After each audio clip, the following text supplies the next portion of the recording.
está conectado. Y también, pues, agradecemos saber que hay amigos así como Ángel y también como Jorge Luis Ruiz. No sé si es Rómulo, el papá de Jorge, o si es Jorge, pero veo la foto. Así que bendiciones y estamos contentos de participar de esta jornada. Y agradezco a Dios porque ustedes han decidido estudiar un tema muy importante, que es la fidelidad a Dios, esa ofrenda de amor a Dios. Me estuve gozando mientras se ponían los signos de ofrenda de gratitud que nos traen tantos recuerdos, preciosos himnos. Yo espero que cada día pues puedan disfrutar esos himnos. Hay más de 24 himnos más o menos de esos. Es que porque cada año se hizo uno así tan bueno como ese y ya salió el de este año. Alabaré a Jehová, está sonando mucho en la emisora, el de la ofrenda de gratitud de este año. Estoy contento de que estos hermanos pues hayan decidido tomar este espacio para poder estudiar un mensaje muy importante. Yo quisiera que en esta hora usted pueda concentrarse, pero también tome su celular, su dispositivo y comparta con algún hermano que usted sabe que no está conectado o alguien que usted entienda que pueda ser bendecido por este mensaje. Usted puede compartir este enlace porque hemos de hacer un análisis muy importante que va a afectar nuestra vida espiritual. Hay cosas que Dios espera que nosotros comprendamos a plenitud, porque a través de ellas nuestras vidas pueden transitar en sendas de bendición. Por eso yo voy a compartir con ustedes mi pantalla, porque voy a tratar de ser ilustrativo en lo que vamos a presentar y definitivamente creo que si podemos hacer que otros puedan apropiarse de esta bendición y que otros también puedan comprender este mensaje tan importante como es esa ofrenda a nuestro Dios. El mensaje de esta hora titulado Mi pacto con Dios. Y aquí vamos a ver algunos detalles muy importantes. Antes de hacer uso del texto bíblico que pondré como base a este mensaje, quiero asegurarme que el Espíritu de Dios pueda conducirnos, darnos sabiduría para comprender lo que quiere enseñarnos en este mensaje. Permítame orar. Padre, gracias por esta oportunidad. Gracias porque nos permites conectarnos y reunirnos para estudiar tu palabra. Oh Dios, en esta hora queremos que tú tomes posesión de nuestras mentes, que nos des sabiduría, que nos enseñe tus principios, que nos muestres la senda de la bendición y que transitemos en ella. Perdona nuestros pecados, oh Dios, límpianos de todo mal, vacíanos de toda suficiencia propia y llénanos del poder de tu Santo Espíritu. Señor, háblanos en tu palabra y cámbianos en tu palabra. En el nombre de Jesús. Amén. Amén. Muy bien, hay un texto que quiero poner como base en este mensaje y ustedes pueden encontrarlo en el Salmo 50, versículo 14. Salmo 50, versículo 14 dice, sacrifica a Dios alabanza y paga tus votos al Altísimo. Dios desea que hagamos pacto, que hagamos votos con Él y que también podamos cumplirle en lo que Él, en lo que nos hemos comprometido con Él. Por eso hay un detalle muy importante que nosotros pudiéramos aprender en el Salmo 24. En el Salmo 24 hay toda una declaración absoluta que nosotros haríamos bien en comprender. Esa declaración absoluta debiera hacernos reflexionar sobre cuál es nuestra verdadera posición en el contexto de la creación y en nuestra relación con Dios. Cuando usted va al Salmo 24, el versículo 1 comienza diciendo, de Jehová es la tierra y su plenitud, el mundo y los que en él habitan. Noten ustedes, esta declaración es una de las declaraciones más absolutas que pueden haber en la Biblia. En la Biblia, el Salmo 24 no está tratando de demostrar si Dios existe, lo da por sentado. No está demostrando si es el creador, lo da por sentado, pero afirma algo mucho más categórico. De Jehová, nuestro Dios, es la tierra. No solamente la tierra, su plenitud, todo lo que comprende la tierra, y los que habitan en él. En otras palabras, Dios es dueño de todo. Entiéndalo bien. Dios es dueño de todo. De manera que el único dueño que existe en el universo es Dios. Atención a esta declaración absoluta del Salmo 24.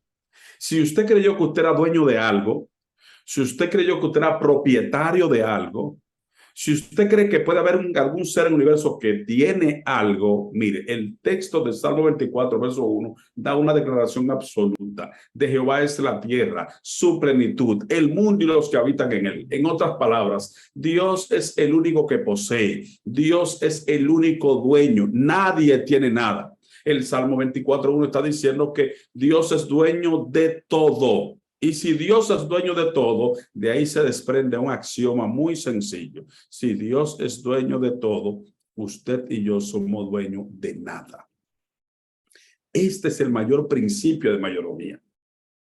El mayor principio que encontramos en la Escritura es esta, que solamente Dios posee porque Él es el único que tiene vida en sí mismo, es el único que crea, el que nos hizo a todos, Él proveyó todo, por lo tanto, hay un único dueño del universo, Dios. De Jehová es la tierra, su plenitud, el mundo y los que en él habitan. Y recuerde esto, si Dios es dueño de todo, usted y yo somos dueños de nada. Por lo tanto, tenemos que comenzar a comportarnos como administradores y reconocer que hay un solo dueño. Usted es administrador de su propia vida, por si acaso alguna vez usted dijo que su vida era suya y que usted hacía con ella lo que le daba la gana. Ya usted sabe que la vida no es suya. Su esposa no es suya, Dios se la dio. Sus hijos no son suyos, Dios se los dio. Dios es el dueño absoluto de todo lo que poseemos. Único dueño, porque el texto dice que Dios es dueño de todo y que usted y yo, por lo tanto, somos dueños de nada. Esto es muy importante. El Salmo 24 no solamente dice que de Jehová es la tierra, su plenitud, el mundo que en él habita, sino que a partir del versículo 2, ustedes saben de memoria este salmo, dice, porque él la fundó sobre los mares y también la afirmó sobre los ríos. Pero a partir, más adelante, hace una pregunta muy importante. ¿Quién subirá al monte de Jehová? ¿Y quién estará en su lugar santo? Miren qué interesante este salmo. El salmo comienza diciendo, de Jehová es la tierra y su plenitud, el mundo y los que en él habitan, porque él la fundó sobre los mares y también la afirmó sobre los ríos. Y entonces hace una pregunta doble. ¿Quién subirá al monte de Jehová? ¿Y quién estará en su lugar santo? Esa pregunta doble en el hebreo es una sola pregunta. Lo que pasa es que cuando el hebreo quiere hacer énfasis de lo importante que es la pregunta, la repite de dos maneras diferentes, porque es la misma pregunta. ¿Quién subirá al monte de Jehová? ¿Y quién estará en su lugar santo? El monte de Jehová es donde está su santo templo. El monte de Jehová es donde está su santuario, la morada de él, donde habita. ¿Quién subirá al monte de Jehová y quién estará en su lugar santo? Y atención, porque ese Salmo 24 dice 4 características que tienen los que van a subir al monte de Jehová, los que estarán en su lugar santo, los que vivirán con él por toda la eternidad, tienen 4 características. Y anótela bien, para que se asegure de que una revisión sincera y reflexiva de nosotros nos haga determinar si estamos en armonía con estas 4 características que deben tener los que van a subir al monte de Jehová, los que estarán en su lugar santo. ¿Quién subirá al monte de Jehová? ¿Y quién estará en su lugar santo? Dice el salmista, el limpio de mano, el puro de corazón, el que no es vanidoso y el que no jura con engaño. 4 características. Impresionante. ¿Quién subirá al monte de Jehová y quién estará en su lugar santo? Tiene que ser limpio de mano. Una persona que haga las cosas diáfanas, claras, que no tenga cosas ocultas, puro de corazón, la pureza de la santidad, la humildad, que no tenga vanidad y que no jure con engaño. Todo cristiano deberá hacer negocios limpios porque limpio de mano. Todo cristiano debe tener sentimientos nobles e intenciones y motivaciones nobles en lo que hace porque tiene un corazón puro. Todo cristiano debe administrar con sabiduría porque aprende a no ser vanidoso. Y todo cristiano vive una vida en plenitud de reconocimiento del único dueño que tiene el universo, porque no hace juramento con engaño. En otras palabras, no imita a Ananías y Zafira. ¿Usted recuerda la historia de Ananías y Zafira? Impresionante. Esa historia de Ananías y Zafira es una muestra de que Dios está deseando de que aquellos que han hecho pacto con Él no se manejen en juramento con engaño. Usted recuerda que era el tiempo de la iglesia apostólica cuando los apóstoles habían movido la iglesia, había un fervor tan grande que la gente estaba vendiendo sus propiedades para que no haya necesidad de la iglesia y para que el evangelio se propagara. Así que entonces Ananías y Zafira dijeron que una propiedad exquisita que tenían en alguna locación, ellos la iban a vender para traerla a la iglesia. El relato dice que consiguieron un buen dinero en esa venta. Un buen dinero en esa venta. Le pareció tanto que Ananías y Zafira se pusieron de acuerdo de que no iban a entregar todo a la iglesia, sino que iban a llevar una parte, porque era tan grande aún la parte que entregarían que la gente iba a fiestar y a reconocerlos a ellos como grandes donadores. Pero el asunto es que ellos le habían dicho al Espíritu Santo, y Pedro estaba lleno del Espíritu Santo cuando escuchó esa promesa, que iban a vender la propiedad y la iban a entregar. El asunto es que llevaron una parte. Así que cuando llegó el hermano Ananías a la iglesia, llevó la cantidad que ellos se compusieron llevar.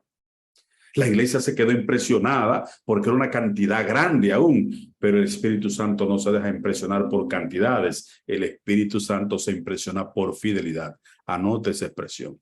Escuche esto. El Espíritu Santo no se impresiona por cantidades. El Espíritu Santo lo impresiona la fidelidad, la sinceridad de corazón, la limpieza de mano, la pureza de corazón, la ausencia de la vanidad y quien no jura con engaño. Así que aunque la iglesia se quedó impresionada por la cantidad grande que ellos llevaron, el Espíritu Santo sabía que ahí no había fidelidad. Y Pedro, que estaba lleno del Espíritu Santo, fue tocado por el Espíritu Santo para entender que esta gente estaba en una situación peligrosa de perdición. Por lo tanto, se la pone suave en una pregunta que le hace a Ananías, a ver si logra que se arrepienta. Y le dice a Ananías, Ananías, ¿en cuánto vendiste la propiedad? Y Ananías dijo, oh, en esto, mira aquí te lo traje todo.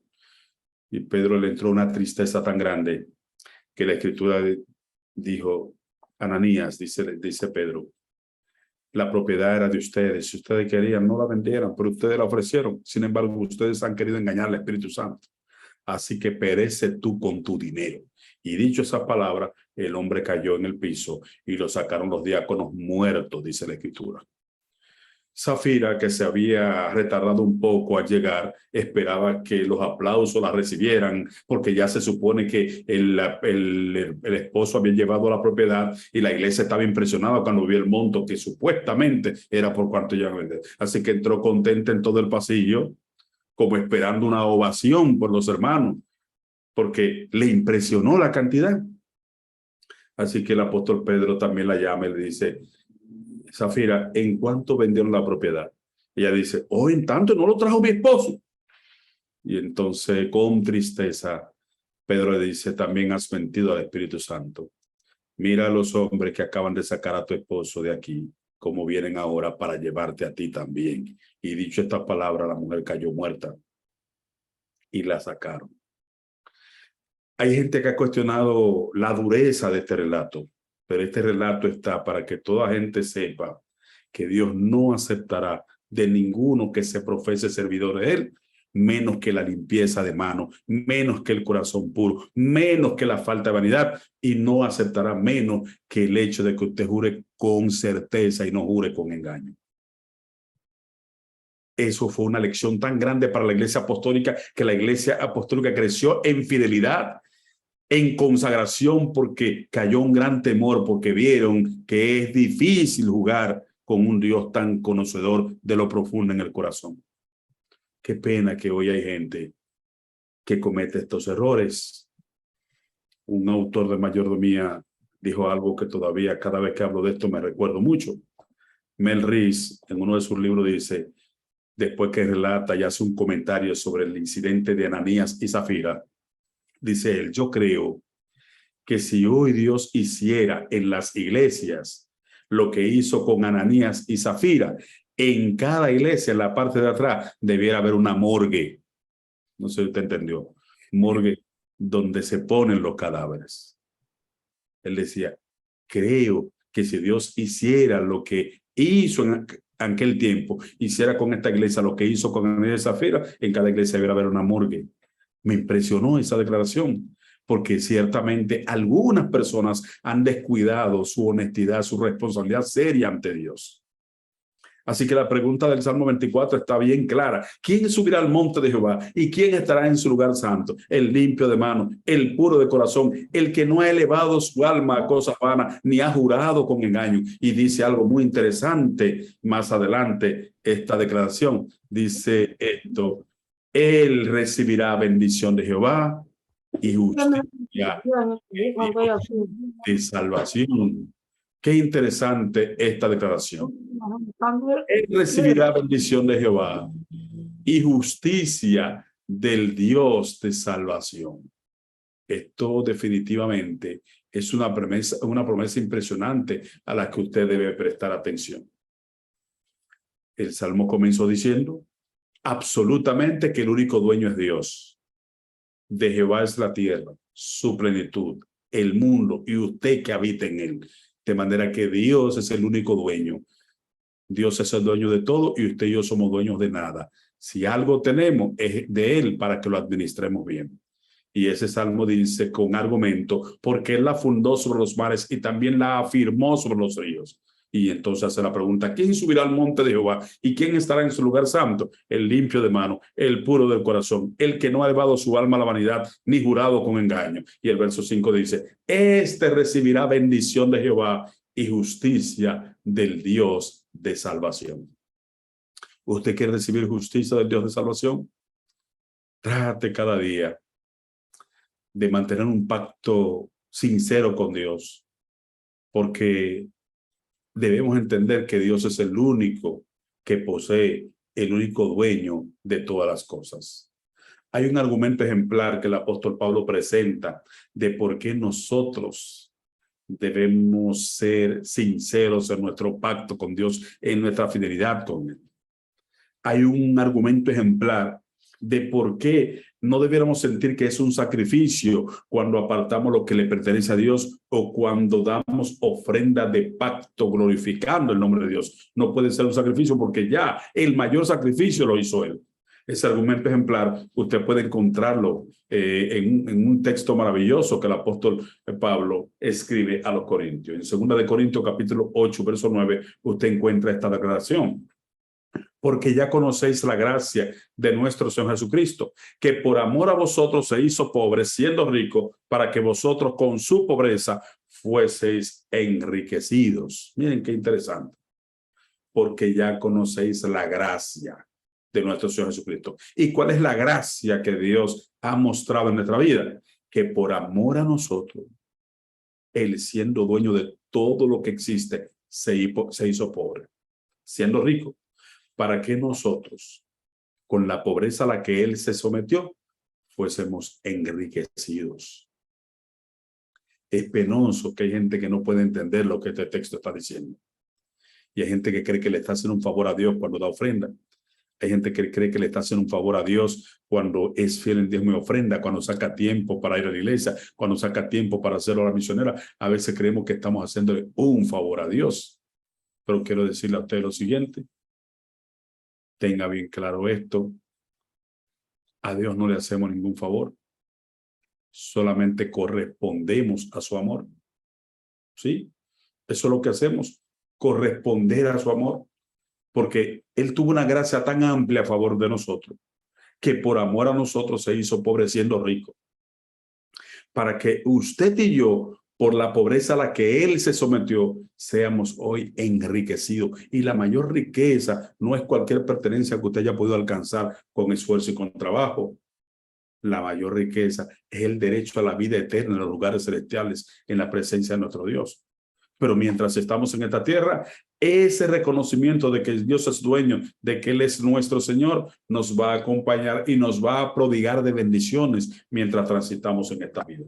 Es importante que nosotros podamos entender esto. Por eso, esa gracia maravillosa que el Señor ha derramado en nosotros, se nos va a pedir cuenta por ella. Daremos cuenta de esa gracia, de todo lo que Dios ha puesto en nuestras manos, de todo lo que Él ha sido para nosotros. En algún momento la Escritura dice que nosotros tenemos que dar cuenta de esa gracia. Por eso, escuche bien, de todo lo que Dios le había dado a usted, usted tendrá que dar cuenta. De su tiempo, cómo lo administró, de su cuerpo, que es templo del Espíritu Santo. Usted tendrá que dar gracias de los talentos, dones y habilidades que Dios le entregó. Y usted tendrá que dar cuenta de todos los recursos económicos que Dios puso en sus manos. Así es. Si usted creía que usted solamente va a dar cuenta del diezmo, quiero decirle que es solo una parte de la parte de recursos financieros que usted dará cuenta. Si usted creía también que era solamente de la ofrenda, déjeme decirle que también usted dará cuenta por lo que Dios dejó a discreción para gastar en su presupuesto. Esa es la estructura de 3 razones que Dios va a pedir cuenta en los recursos financieros que ha entregado en nuestras vidas. Porque primero, para que usted nunca se olvide de que Él es el dueño de todo, dio una declaración categórica: como yo soy el dueño de todo, quiero que siempre lo recuerde y nunca lo olvide. Por lo tanto, dice Dios, apártame la primera décima de todo lo que yo te dé. Oiga, qué interesante. Dios es que nos da todo y nosotros creemos que le estamos dando a Él, cuando Él lo que dijo fue simplemente: para que nunca te olvides de que yo soy el dueño de todo lo que pongo en tus manos, devuélveme íntegra la décima parte. Por eso el salmista lo entendió muy bien cuando dijo: de lo recibido de tu mano, de eso es que te damos. ¿Quién somos nosotros para que te demos algo? Tenemos algo. El ser humano no tiene nada. Ya vimos en el Salmo 24, verso 1, que el único dueño es Dios. Por lo tanto, todo lo que usted y yo recibimos es de Él. Entonces Él, para que usted no se olvide de que Él es el dueño, le dijo: de todo lo que yo te dé, apártame la primera décima.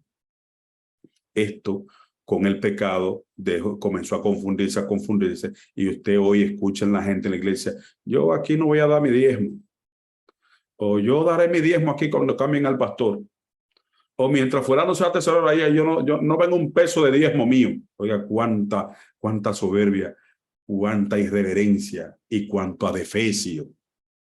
Porque ya el texto nos ha enseñado que nosotros no tenemos nada. Así que yo no le doy diezmo a Dios ni a la iglesia. Yo le devuelvo al dueño la décima parte como reconocimiento que tengo en mi corazón de que Él es el único dueño de todo, hasta de mi vida entera. Y que todo lo que llega a mis manos es dádiva de Él, porque de lo recibido en su mano es que le damos. Así que lo primero que daremos cuenta en materia financiera es la primera décima que Él se reservó como dueño. Pero usted va a dar cuenta también de la ofrenda. Porque en la ofrenda Dios no dijo cuánto. En la ofrenda Dios solamente dijo que debe ser conforme tú te lo propongas en el corazón. No puso cantidad. En el diezmo dijo la primera décima. En la ofrenda dejó a tu voluntad cuánto dar de ofrenda. Y atención a eso. Por eso se llama ofrenda voluntaria. ¿Saben por qué se llama ofrenda voluntaria? Porque la voluntad suya decide cuánto dar de ofrenda. No así el diezmo, que no tiene voluntad. ¿Por qué? Porque el dueño ya dijo cuál es su voluntad. La primera décima es mía y tú no puedes poner la cantidad que tú creas, sino esta es la cantidad. Ahora, en la ofrenda nos ha dejado a voluntad nuestra, por eso se llama voluntaria, qué cantidad de ofrenda dar. Pero atención, mucha atención. La gente cree que es ofrenda voluntaria porque si yo quiero la doy. Pero aprenda lo siguiente: lo único de voluntario que tiene la ofrenda es que la voluntad suya decide cuánto dar, pero es tan obligatoria como el diezmo. Quizás alguien está diciendo: no voy a hacer. No, porque el diezmo, sí, la décima parte, pero la ofrenda es lo que es si yo quiero. No. Lo único de voluntario que tiene la ofrenda es que la voluntad suya decide cuánto da de diezmo, de ofrenda, porque en el diezmo Dios dijo la décima. En la ofrenda usted dice qué por ciento. Pero es tan obligatorio como el diezmo. Usted recuerda el pleito de Dios con Israel a través del profeta Malaquías. ¿Robará el hombre a Dios? Pues vosotros me habéis robado. ¿En qué te hemos robado? En vuestros diezmos y ofrendas. Si la ofrenda fuera voluntaria, Dios no hubiese dicho a Israel, me robaron el diezmo y la ofrenda. E Israel, que era muy respondón, léanlo en todo el capítulo 3, cuán respondón e irreverente era el pueblo, le hubiese dicho inmediatamente, va, espérate, te robamos el diezmo, que es obligatorio, pero la ofrenda era si queríamos. Ellos pudieron haber dicho esto. ¿Por qué no lo dijeron? Porque estaba tan claro como Dios lo dijo, me habéis robado en el diezmo y la ofrenda. Porque el diezmo y la ofrenda tienen la misma obligatoriedad. Solo que en la ofrenda Dios nos da la voluntad de decidir cuánto dar de ofrenda, pero es tan obligatoria como el diezmo. Dios también va a pedir cuenta por tu presupuesto. Atención. Cuando Él que venga a pedir cuenta a sus mayordomos, no solamente va a preguntar dónde está la 10ª parte de lo que te di, va a preguntar cuán generoso fuiste en la ofrenda voluntaria que te pedí, y también va a decir, y después que sacaste tu diezmo y ofrenda, ¿cómo administraste tu dinero? ¿Te acordaste de los pobres? ¿Atendiste bien tu familia? ¿Lo usaste con sabiduría? ¿O lo usaste con vanidad? De manera que es la estructura de cuenta que Dios va a pedirnos. Y un detalle muy importante que yo quiero que usted sepa, de todo eso que he hablado en esas 3 estructuras, lo más delicado es la ofrenda. Y preste atención a esto que voy a decir. Lo más delicado en el proceso de la mayordomía, escuche bien, no solamente la administración del tiempo, la administración de nuestro cuerpo en sistema de salud, la administración de nuestros dones o talentos, y dentro de la administración financiera, el diezmo, tu presupuesto, Dios va a pedir cuenta, pero lo más delicado, presten atención, es la ofrenda. Les voy a decir cuán profunda es la ofrenda, porque la ofrenda tiene un significado profundamente espiritual. Caín y Abel fueron altamente probados por la ofrenda, y hoy la raza humana es probada por la ofrenda. Atención a este dato, el diezmo no tiene tanto motes de prueba para un cristiano. El diezmo no es una prueba, porque no hay prueba donde el dueño fue claro.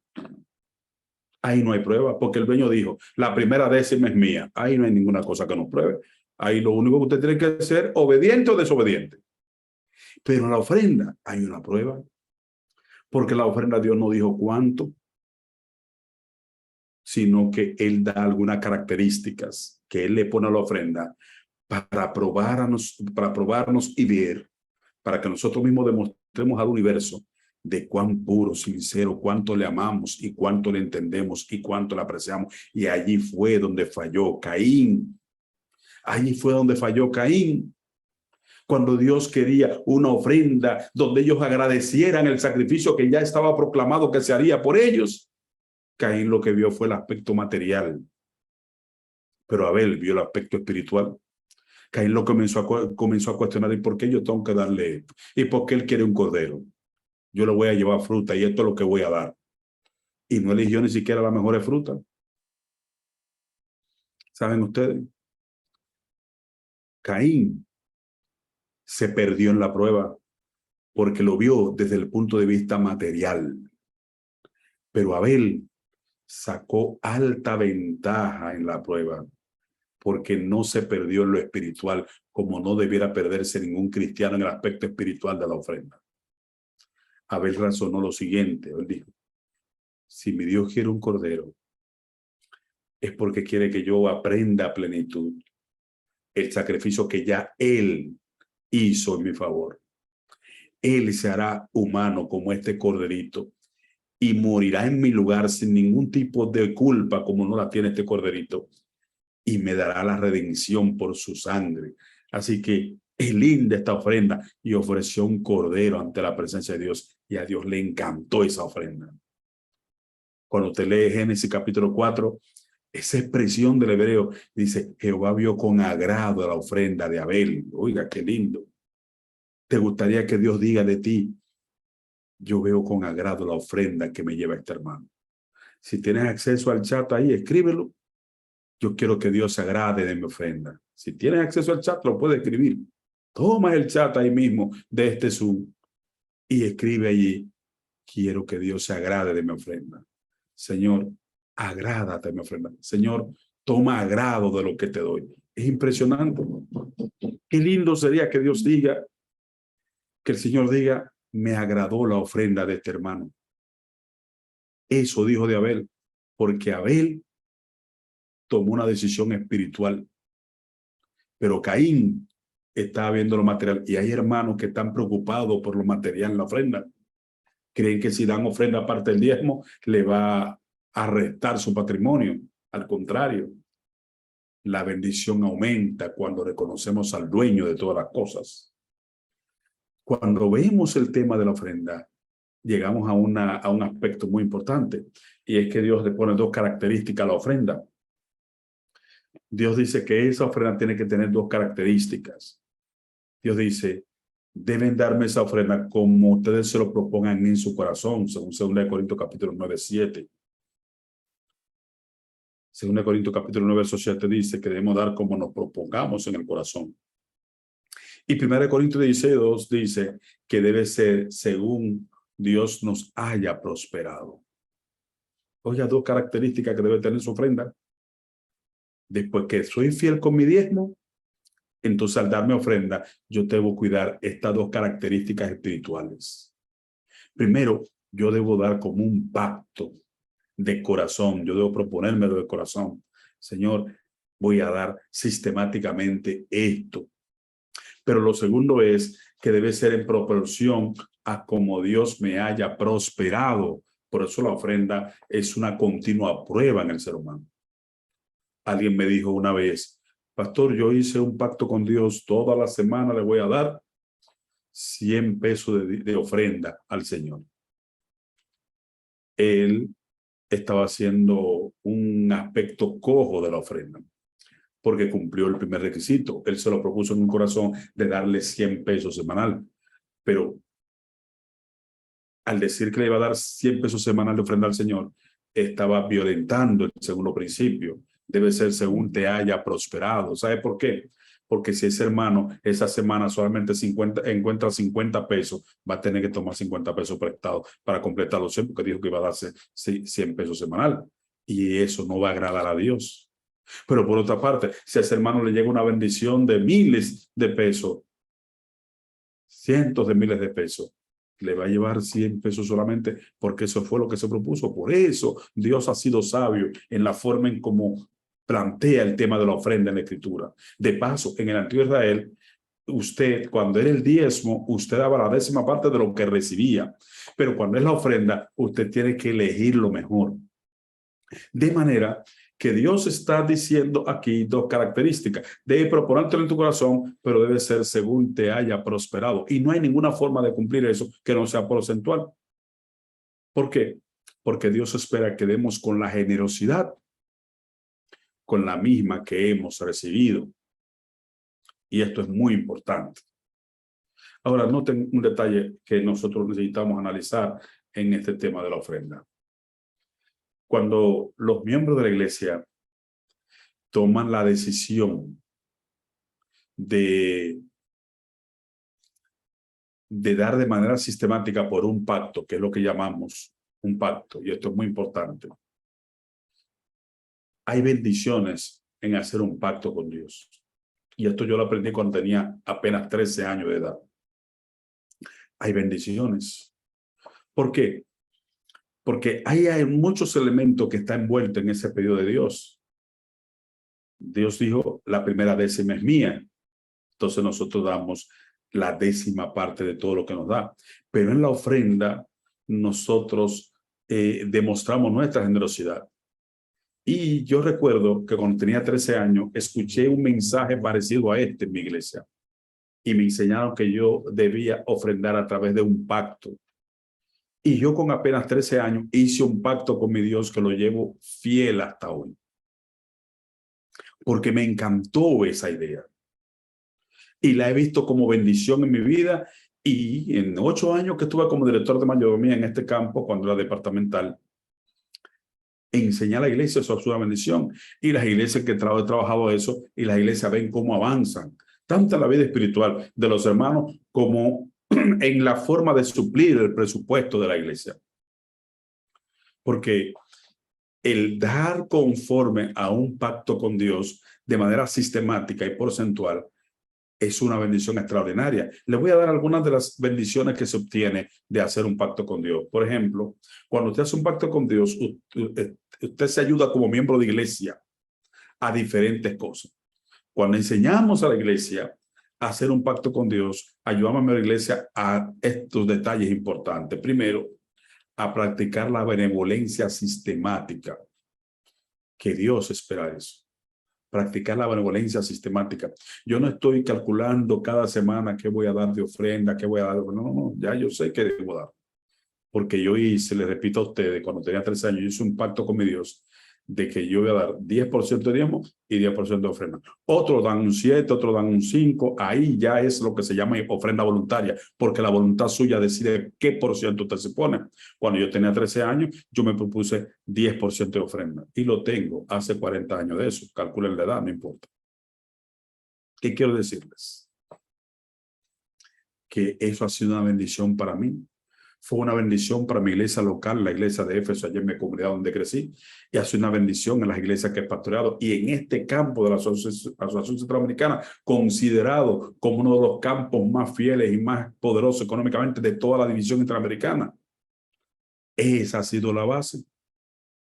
Hay 159 asociaciones en toda la división que tiene 24 uniones, y la Asociación Centroamericana, cuando estuve participando de la Junta de fin de año de la división que fue invitado, es impresionante cómo ellos admiran y preguntan cómo es posible esa fidelidad. Sencillo, porque cuando enseñamos a la iglesia a hacer un pacto con Dios, el hermano practica la benevolencia sistemática y hay otras grandes bendiciones. Mire, por ejemplo, esta otra bendición: organiza la finanza de la familia.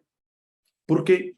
Porque ya usted sabe un presupuesto que tanto de diezmo y tanto es de ofrenda. Y el otro, los demás cantidades que son más amplias, se gastan en bendición porque hemos tomado decisiones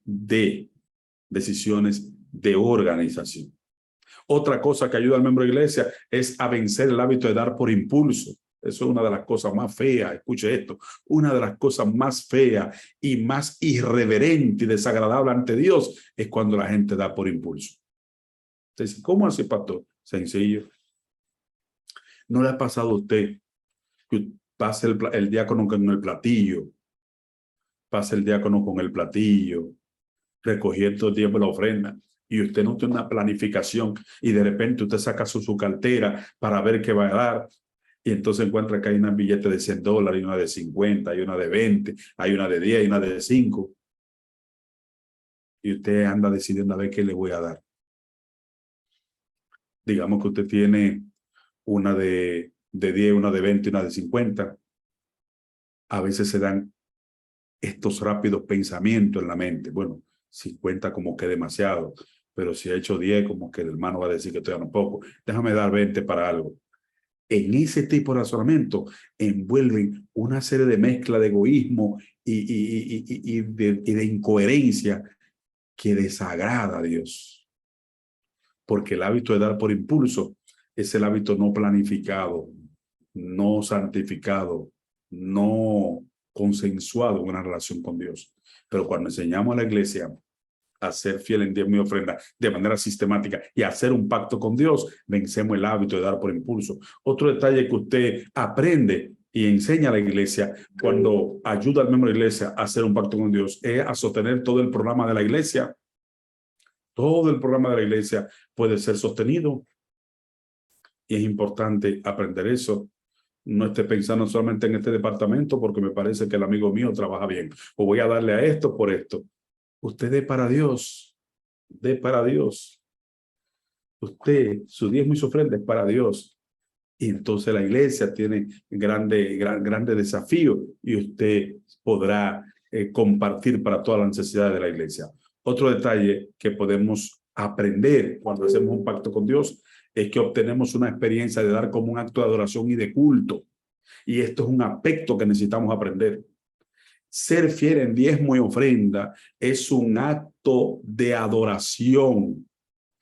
Un acto de adoración. Cuando usted va a diezmar y a ofrendar, hágalo con adoración. Es decir, usted no le está dando su diezmo a la iglesia, ni a usted está dando su diezmo devolviéndole al dueño.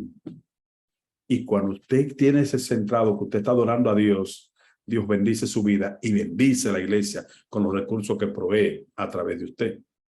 Si en las iglesias hubiera un plan de la diversidad sistemática, si en las iglesias los hermanos aprendieran a dar ofrenda de manera sistemática, con un pacto con Dios, hubiera grandes recursos para resolver el problema de la iglesia. Es más, le voy a decir un secreto. En cada iglesia que hay una necesidad, ya hace tiempo que Dios mandó el dinero para suplir esa necesidad. Lo que pasa es que con quien lo mandó no llegó, porque hay gente que no está prestando atención a este aspecto y por eso no hay mucha bendición en la vida, porque la gente no entiende que la única forma que Dios tiene para suplir para su obra, para la iglesia, para los proyectos de la iglesia, la predicación del evangelio, es bendiciéndonos a nosotros. A nosotros nos conviene organizar este aspecto porque Dios no tiene otra vía de bendecir las arcas de la iglesia que no sea a través de usted. Escuche esto, el Señor no va a ir al tesorero de la iglesia suya local y le va a preguntar qué es lo que necesita para comprar literatura, para regalar Biblia, para hacer grandes cosas. No va a ir. Dios sabe lo que necesita. ¿Qué va a hacer Dios? Va a ir a tu negocio, a tu trabajo, a tu persona y te va a bendecir a ti para que con la misma gracia que ha recibido, también envíes con la misma gracia. Y Dios, la única forma que tiene para suplir a la iglesia es bendiciéndonos a nosotros. Y ese método divino nos conviene, porque con la misma gracia que hemos de recibir de Él, daremos también con esa misma gracia. Otro detalle interesante que aprendemos al hacer un pacto con Dios es que aprendemos a ser fiel a Dios y también, escuche bien, aprendemos a ser fiel a Dios y a prepararnos mejor para el reino de los cielos. Cuando hacemos un pacto con Dios, cuando damos de manera sistemática, cuando hacemos un pacto de el 10% de diezmo más el X% de ofrenda, el que usted se proponga en su corazón, hay todo un sistema maravilloso de bendición. Nos ayuda a eso, a ser fiel a Dios y a prepararnos mejor para el reino de los cielos. Les digo que hace 40 años yo aprendí esto y desde los 13 años hice un pacto. Y hasta hoy Dios me ha bendecido y no he sido más pobre porque doy el 20%. Tú le das el 20% a la iglesia. Yo digo que no se trata de cuánto yo le doy a Dios, se trata de cuánto de lo de Él se queda conmigo, porque Él es el dueño del 100%. Y Él me dijo que la primera décima es de Él. Y yo tengo que ser fiel en eso, pero también me dijo que yo le dé una ofrenda conforme yo me lo propongo en el corazón y conforme Él me haya prosperado. Entonces yo digo, bueno, Señor, la décima parte también de lo que me dé, voy a darlo por ofrenda. Y eso es una bendición que para mí ha sido extraordinaria y te invito a probarla. Así que cuando hacemos pacto con Dios, ya ustedes ven, hay bendiciones de hacer un pacto con Dios. Y ya lo vieron. Eso ayuda al miembro de iglesia a practicar la benevolencia sistemática, a organizar la finanza de la familia, a vencer el hábito de dar por impulso, a sostener todo el programa de la iglesia. También ayuda al miembro de iglesia a obtener experiencia de dar como un acto de adoración y culto. Y también ayuda al miembro de iglesia a ser fiel a Dios y prepararse mejor para el reino de los cielos. Esto es impresionante. Por eso, cuando fui director de mayordomía, yo preparé este formulario que se regó en toda la Asociación Central Dominicana y que es una cultura de fidelidad en este campo. Y lo he enseñado en muchos sitios que he ido. Este es el pacto que usted puede tener un formulario como este, o al menos, si no tiene el formulario, esta es la idea de lo que usted deberá hacer con Dios. ¿Qué usted deberá decirle a Dios como su pacto con Dios, mi pacto con Dios? Usted deberá decirle al Señor, Señor, mira, comprendiendo que las expresiones bíblicas, tal como propuso en su corazón en 2 Corintios 9:7, y según haya prosperado, según 1 Corintios 16:2, sugieren la idea de una dadivosidad sistemática, es decir, porcentual, por la gracia divina. Prometo a mi Dios devolver un diezmo fiel y apartar Él. Por ahí es que entra la voluntad suya. Si es un 10%, un 7%, un 5%, usted pone qué por ciento. Yo hice un pacto de 10% de ofrenda voluntaria y sistemática. y ese pacto no lo he soltado y ha sido la gran bendición. Por otra parte, quiero decirle lo siguiente. El Salmo 50 es una muestra de que ese evento que nosotros estamos esperando, la venida de Cristo, tiene un punto prioritario en la agenda. Cuando Cristo venga, Él tiene un punto que será el primero que va a tratar ante sus mayordomos. Cuando usted tenga tiempo, léase el Salmo 50 entero. Yo le voy a tirar solamente 2 o 3 textos aquí en pantalla que le van a ayudar a usted a entender que el primer punto de la agenda de Cristo cuando venga a esta tierra y pida cuenta a los mayordomos tiene que ver con mayordomía. Si ustedes notan, el Salmo 50 dice en el versículo 3, vendrá nuestro Dios y no callará. Fuego consumirá delante de él y tempestad poderosa le rodeará. Y dice el versículo 4, convocará a los cielos de arriba y a la tierra para juzgar a su pueblo. Y el versículo 5 dice, y dirá, juntadme mis santos, los que hicieron conmigo pacto con sacrificio. Así que noten ustedes, el verso 3 dice que Cristo viene. El verso 4 dice que va a convocar a todos sus mayordomos, a los cielos de arriba y a la tierra para juzgar a su pueblo. Y entonces va a dar una orden a los ángeles diciendo, júntenme mis santos, los que hicieron conmigo pacto con sacrificio. ¿Por qué pacto con sacrificio? Porque a veces para ser fiel a Dios en diezmo y ofrenda y en una dadivosidad sistemática de un pacto de ofrenda, a veces tenemos que sacrificarnos. Pero no hay sacrificio que Dios nos lo recompense, porque Dios honra a los que le honran. Y él dice claramente, juntadme mis santos, los que hicieron conmigo pacto con sacrificio. Y nos da 2 consejos. En el versículo 14 nos da este consejo que leímos al principio. Sacrifica a Dios alabanza y paga tus votos al Altísimo. Y en el versículo 23 te amplía el consejo diciéndote, el que sacrifica alabanza me honrará y al que ordenare sus caminos le mostraré la salvación de Dios. Esto es impresionante. El Señor Jesús viene por segunda vez y espera que tú hagas con él pacto con sacrificio. Por eso, hoy tienes que modificar tu estilo de vida. Recordar que no es solamente la 10ª parte, sino que tú decides por voluntad qué por ciento de ofrenda dar, pero debe ser sistemático. Eso va a bendecir tu iglesia como no te imaginas y tu vida de manera extraordinaria. Porque aunque el mundo no quiere creerlo, Cristo viene por segunda vez.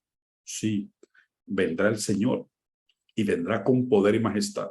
Y desde los cielos oirá su voz que va a decir, juntadme mis santos, los que hicieron conmigo pacto con sacrificio, aquellos que entrarán por las puertas de la ciudad, que los llevaré en mis brazos, aquellos que han perdido sus hijos a destiempo, yo se los voy a devolver en brazos. Juntadme mis santos, los que hicieron conmigo pacto con sacrificio. Por eso, en esta hora te invito a hacer un pacto con Dios.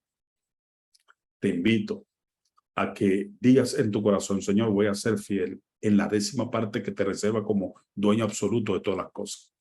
Pero ahora haré un pacto de tanto por ciento, apartaré de ofrenda para bendecirte, para que haya recursos en tu casa y la predicación avance.